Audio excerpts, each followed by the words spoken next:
Okay, so we're now on page 10 of the Sallust booklet, and we start with this word quae, which means the things which, right, it's neuter plural.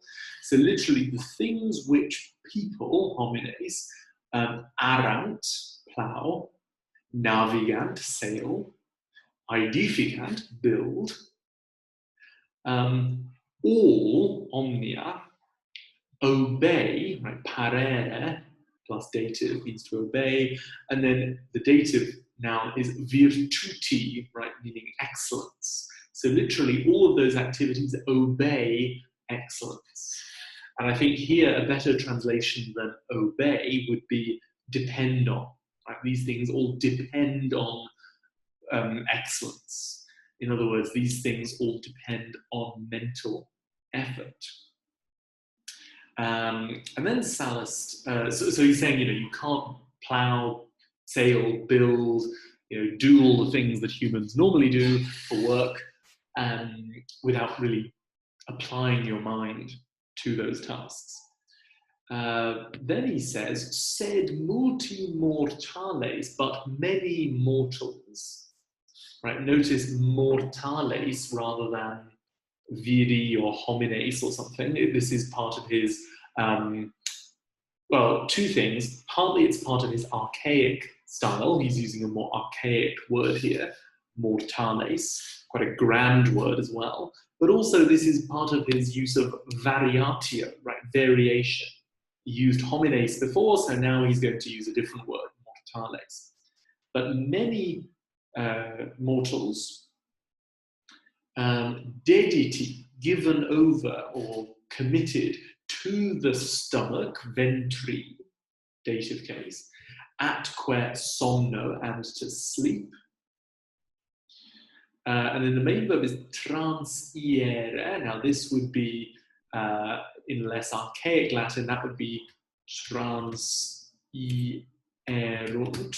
Okay, so have passed through, have gone through life, vitam.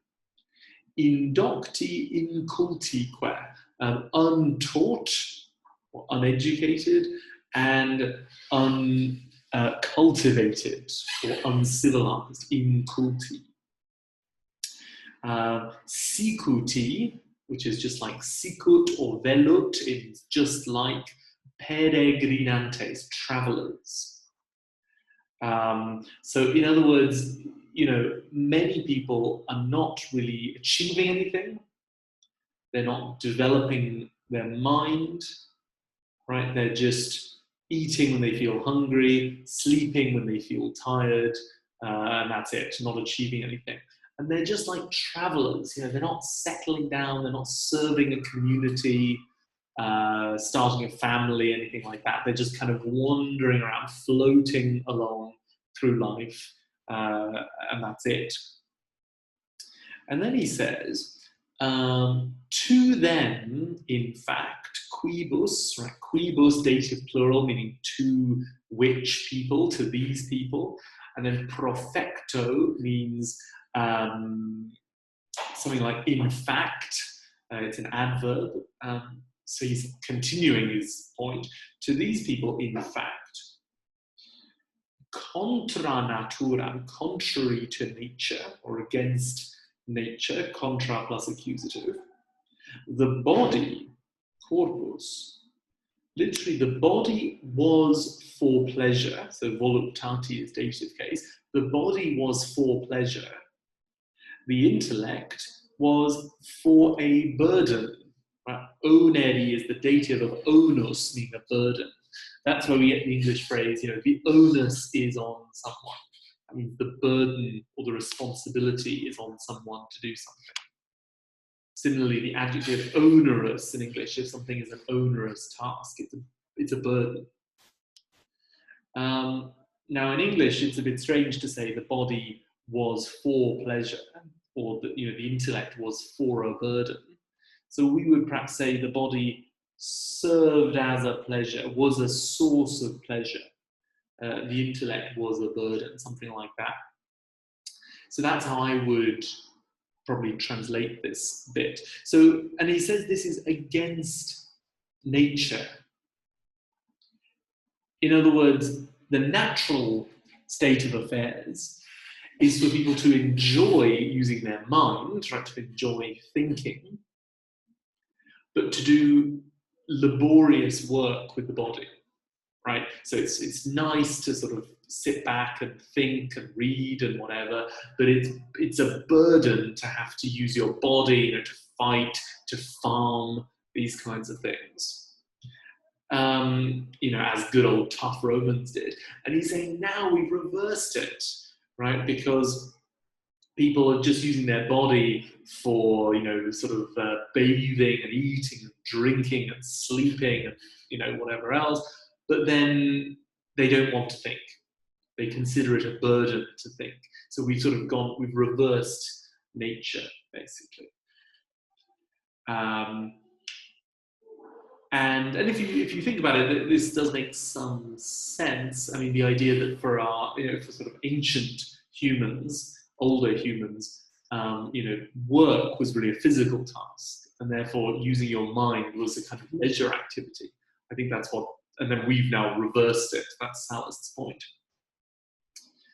And then he says about these people, I stumo, I value, which is where we get the word estimate from in English. I value the life of them, vitam eorum. I value their life, and ego means I, of course. So I value their life and death, mortem, juxta, equally. In other words, I don't really care if these people are alive or dead. And why not? Quoniam, since siletur, there is silence, de utraque, about each. In other words, there is silence about them when they're alive, and there's silence about them when they are dead. Right? They make no impact on the world, and therefore it doesn't really matter whether they are alive or dead. I think that's the point here.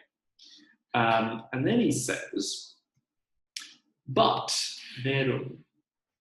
And then we have this rather tricky phrase, enim verum, literally for surely. I translated it as to be sure. So, but to be sure. Demo, only that man is, only that man seems to me, videtur mihi, right? Videor is a deponent verb meaning to seem. Only that man seems to me to be alive, vivere, and atque, to be enjoying, right? Fruor means I enjoy or I make the most of, and its deponent. So this is the present infinitive. And it also takes the ablative case, right? So to be making the most of life, anima, ablative singular. Right? So Sallust is saying, you know, those people who are just slaves to the stomach and whatever else, you know, they're not even living at all, really. They're not making the most of life. Now I'll tell you who is making the most of life, right? It is someone who, qui, intent on some enterprise, aliquo negotio, ablative case, intent with literally some enterprise. So he's focused on something, right? Intent on some enterprise seeks, quidit, the fame, famam, of a praeclari faciloris, of a glorious deed, or out of a literally a good skill, a good artist, a good art, maybe just good conduct in general would be a way of translating this. So Sallust is saying, you know, this is the kind of life that is worth living, right? You focus on your projects, on achieving your goals, and you either, you know, live well in general, or you do some sort of glorious deed, or ideally both, I suppose. So that's Sallust's kind of recipe for a good life. And then he says, but said, in magna copia, in a great abundance, which is where the English word copious comes from, in a great abundance, of things, rerum, or you could say of opportunities. Nature is the subject, natura, shows, ostended. Aliud iter, literally another journey to another person, ali. In other words, nature shows one journey or path to one person, another journey or path to another person. So I think Sallust is saying, look, life is so various, different people have such different opportunities that therefore we individual humans can excel in different ways, right? For one person, excelling might involve fighting. For someone else, excelling might involve speaking in the law court and engaging in politics. For someone else, excellence might involve writing. So he's saying nature gives us different destinies, different paths. But we all have paths of greatness that we can follow. That's Sallust's idea. Now, at this point, you will notice that there are all these dots underneath, right? That's because this is the end of the second chapter, and the IB then skip chapters 3 and 4. But let's just have a look at them in English anyway. So here is, up here in the right-hand column of this thing, here's chapter 3. Sallust says, "It is a beautiful thing to serve the Republic with good deeds, but to speak well is also not without importance. One can achieve brilliance either in peacetime or in war, and many win the praise of others, both those who act and those who write up their actions." In other words, it's not just generals who deserve fame, but also the historians like Sallust who record those generals' actions for posterity. Okay, Sallust then gives us a bit of, let's just read on. "As for me, although the glory that comes to the writer is not equal to the glory that comes to the author of deeds, still it seems especially difficult to write history." In other words, I know that it's not as glorious to be the historian of deeds as it is to be the doer of deeds, but nonetheless, history is pretty tricky. And now Sallust tells us why. First of all, deeds must find an equivalence in words. Then there are readers. Many will think that what you castigate as offences are mentioned because of hatred and envy. But when you speak of the great virtue and glory of good men, what each one thinks is easy for himself to do, he accepts with equanimity. But what goes beyond that, he construes like fictions made up for lies. So Sallust says, this is why writing history is difficult. First of all, you have to match the glory of an event with glory in your own writing, right? Your writing has to be worthy of the events you're describing. That's one problem. And the other problem is your readers, right? He says, if you criticize someone in your writing, then people will think you are just jealous of them. That's one thing. And another problem is that if you speak of the glory of someone good, then the reader is only willing to believe something if he thinks that he himself could do it, right? So if the reader is reading about the actions of, Julius Caesar, right? If the reader thinks, I couldn't do this, then he's going to think, no one could do this, so he won't believe what is written. So in other words, if you've got a great subject, a really amazing story to tell that is true, you have to actually make it believable to your readers, because they might think this is just too extraordinary to be possible. And then, later in chapter 3, Sallust gives us a bit of autobiography. He says, but in my own case, as a young man, I was at first attracted, like many others, to politics. And in politics, I was thwarted by many obstacles. In place of shame, self-restraint, and virtue, arrogance thrived, and graft and greed. My mind, unaccustomed to wicked ways, rejected these things, but I was young and did not know how to resist. Caught in the midst of such corruption, I too was seized and corrupted by ambition. I rejected the wicked character of others, but nevertheless was troubled by the same craving for honor, and I fell victim to the same reputation and invidious attacks as the others. So Sallust is basically giving us a defense of his own political career.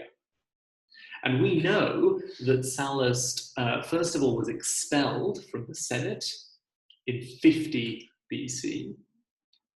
And we also know that Sallust was later accused of misgovernment during his time as a provincial governor in North Africa. So clearly there was, Sallust had a rather dodgy reputation. And here he is taking the opportunity to make his excuses, to justify his own actions. So he was saying, look, I was young, I didn't understand how things worked, I wasn't able to resist the temptations of, the glamour of politics and political life. Okay, and then we go to chapter 4. Consequently, when my mind found peace after a multitude of miseries and dangers, I decided to pass what remained of my life far from the public world. But it was not my plan to waste the benefits of leisure in idleness and indolence, nor to pass my time engaged in the slavish occupations of farming or hunting. So we can see here that Sallust has a very low view of farming and hunting. He thinks those are activities for slaves. He then says, rather, I decided to return to the very study from which my failed ambition had diverted me at the beginning, to write out the history of the Roman people, selecting the parts that seemed worthy of memory. Right, so he's saying, I then went to do the thing which I'd intended to do right from the beginning, before I got sidetracked by politics, and that activity is to be a historian, to write the history of Rome. And he then says, I was encouraged all the more to do this because my mind was free from political hopes, fears, and partisanship. So he's basically saying, because I had left politics, I no longer was hoping for promotion or fearing being fired or biased towards one party or another. So he's telling us that his history is particularly reliable because it's free from these kinds of biases. And of course, whether we believe Sallust about this or not is our own decision. He then says, finally, I will therefore give an account of Catiline's conspiracy in a few words and as accurately as I can. I consider this event especially memorable because of the unprecedented nature of the crime and the danger it caused. But first, before I begin my narrative, a few things must be said about that man's character. Okay. So now we return on page 12 to the Latin text, with chapter 5. And we start with our villain, Lucius Catilina, or in English, Lucius Catiline. Born natus, and that takes ablative, born from a nobili genere, from a noble family, was, fuit, with great strength. In English, we might say was endowed with great strength. et animi, both of mind, et corporis, and of body. But, said, and we might say in English, but also, with a malo bravoque ingenio, an evil and depraved character. And it's certainly true, by the way, that Catiline did come from a noble family. His family were the Sergii, or the gens Sergia. So his full name is Lucius Sergius Catilina. And this was a very noble family who traced their lineage all the way back to Sergestus, who is a probably fictional companion of Aeneas after the fall of Troy. So a number of famous and ancient Roman families liked to trace their lineage back to the Trojan War and the Trojans who fled Troy. And nobilis here means, yes, a family who have held high offices, magistracies in the past, like the consulship and the praetorship and so on. Okay, so let's go on. To this man, huic, dative case, ab adolescentia, from adolescence, from youth up, he was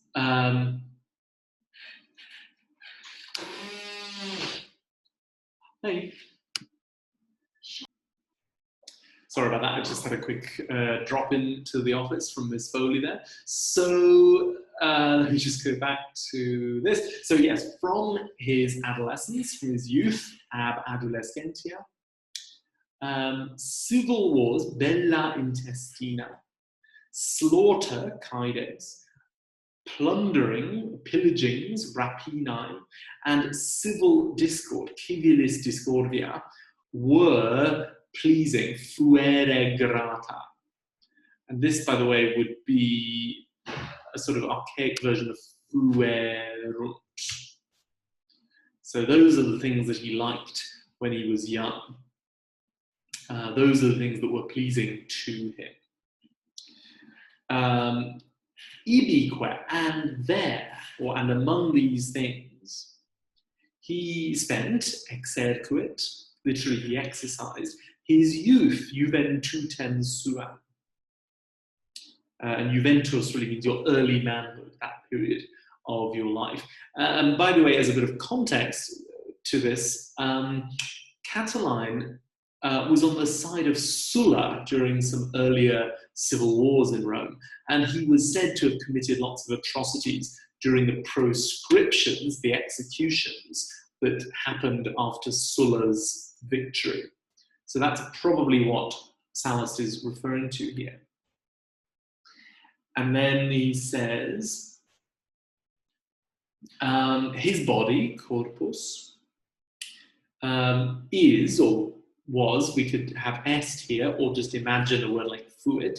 His body was patiens, enduring of, inadia, it was enduring of hunger, of cold, algoris, that's a more archaic version of frigoris, of hunger, of cold, and of vigiliae, of wakefulness, or watchfulness, or in this case, perhaps lack of sleep.